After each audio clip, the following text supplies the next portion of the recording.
안녕하세요. 드로잉 리딩의 DR입니다. 여러분이 천재적인 재능을 가진 피아니스트라고 가정해 봅시다. 그것도 아주 가난한 피아니스트죠. 얼마나 가난하냐면 하루 한 끼 먹기도 힘들고 집은 당연히 없어서 길거리에서 노숙을 할 수밖에 없을 정도예요. 그런 여러분이 천재적인 연주를 즉흥적으로 만들어서 주목을 받게 됩니다. 하지만 그 연주가 범죄를 저질러야만 만들어낼 수 있는 연주라고 한다면 더 심한 범죄를 저지를수록 더 훌륭한 연주를 만들어내고 더 많은 사람들의 주목을 받고 좋아한다면 그래도 범죄는 잘못했으니까 하지 말아야지 하고 스스로를 멈출 건가요? 아니면 범죄를 멈추지 못하고 조금씩 더 큰 범죄를 저질러서 더 훌륭한 작품을 만들어낼 건가요? 조금 어렵죠.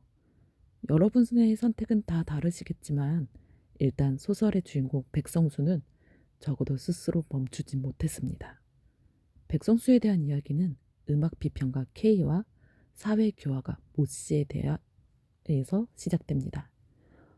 어느 봄날의 밤 예배당에서 명상을 하고 있던 K는 예배당 아래 어떤 집이 불에 타서 사람들이 난리가 난 모습을 보게 됩니다. 그 모습에 어쩐지 조금씩 흥이 나던 K가 정신없이 불을 보고 있을 때 누군가 예배당 안으로 뛰어들어옵니다. 갑자기 뛰어들어온 그 불청객은 K도 못 보고 창가 쪽으로 가서 몰래 그 불을 바라보기 시작합니다. 마치 본인이 그 불을 저지른 방화범처럼요. 밖으로 나가려던 불청객의 눈길을 사로잡은 건 근처에 있던 피아노였습니다. 바로 그때 K를 사로잡은 불청객의 연주가 시작됐습니다. 아주 거칠고 야성적인 연주를. K와 불청객, 백성수의 첫 만남이자 백성수의 광염 소나타가 탄생되는 날이었어요. 백성수는 아주 가난했습니다. 아버지 없이 홀어머니 밑에서 고등교육도 못 받고 일을 해야만 했거든요. 어머니마저 병 때문에 일어나지 못하고 의사를 데려와야 하는데 모셔올 돈조차 없었죠. 결국 그 돈을 구하기 위해 백성수는 담배가게에 있는 돈 몇십 전을 훔치게 됩니다. 얼마 안 되는 돈이었어도 주인에게 붙잡혀 백성수는 경찰서에 가고 재판까지 받게 됩니다. 백성수가 다시 집으로 돌아온 때에는 그가 집을 떠난 뒤 6개월이 지난 뒤였어요. 그 사이 어머니는 숨이 넘어가는 순간에도 아직 찾으러 나섰다가 길에서 돌아가시고 맙니다. 공동묘지에 아무렇게나 묻혀서 묘지조차 알 수가 없었어요. 그 뒤 갈 곳이 없어진 백성수는 길거리 전전하며 노숙 생활을 시작했고 그러다 우연히 그 집까지 도착하게 된 겁니다. 자기가 돈을 훔친 그 담배가게요. 이 집만 아니었다면 주인이 조금이라도 인정이라는 걸 알았다면 어머니가 길에서 객사한 일은 없지 않았을까? 하는 복수심이 백성수의 마음속에 생기게 됩니다. 그 복수심에 사로잡혀 그는 결국 담배가게에 불을 지르게 되고 근처 예배당으로 뛰어들어가고 맙니다. 네, 바로 그날입니다. 광염 소나타가 탄생하던 날. 백성수는 그 뒤 K의 보호 아래 음악에 집중을 하게 되고 그가 만든 곡들은 많은 사람들 앞에서 선보이게 됩니다. 일반적인 상태에서는 음악을 만들 수 없어서 수없이 많은 방화를 저질러야 했고 방화로는 한계가 있어 버려진 늙은 노인의 시체를 내던져 내장을 터뜨리고 아무도 모르게 죽은 지 얼마 안 된 처녀의 무덤을 파서 꺼내 시체에 강간을 하고 급기야 백성수는 결국 사람까지 죽이고 맙니다. 음악 하나에 사람 한 명씩. 백성수는 K와 음악협회의 덕으로 사형이 아닌 정신병자가 되어 정신병원에 감금됩니다. 이야기의 마지막은 K와 모 씨의 대화로 끝이 납니다.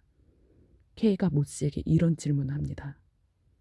무서운 죄를 범하고 그 죄를 범한 다음에는 훌륭한 예술을 하나씩 산출합니다. 이런 경우에 우리는 그 죄를 믿게 보아야 합니까? 혹은 그 범죄 때문에 생겨난 예술을 보아서 죄를 용서하여야 합니까? 이 광염 소나타는 1930년도에 출판된 아주 오래된 문학서적입니다. 하지만 소설 속 인물 백성수 같은 인물의 일은 소설 속 허구의 얘기가 아니라 현실에서 심심치 않게 볼 수 있습니다. 옛날 바로크 시대를 대표하는 유명한 화가 카라바조의 작품은 아직도 유명하지만 그는 살아생전 수없이 많은 범죄를 저지르고 살인까지 해서 도피 생활을 했습니다. 오늘날 우리나라에도 범죄를 저질렀지만 뛰어난 작품을 만든 예술가들을 볼 수 있습니다. 광염소나타의 음악 비평가 케인은 마지막에 이런 말을 합니다. 천년에 한 번, 만년에 한 번, 날지 못 날지 모르는 큰 천재를 몇 개의 변변치 않은 범죄를 구실로 이 세상에서 없이하여 버린다 하는 것은 더 큰 죄악이 아닐까요? 적어도 우리 예술가에게는 그렇게 생각됩니다. 케인은 범죄 때문에 생겨난 천재의 예술을 봐서 죄를 용서해야 한다고 합니다.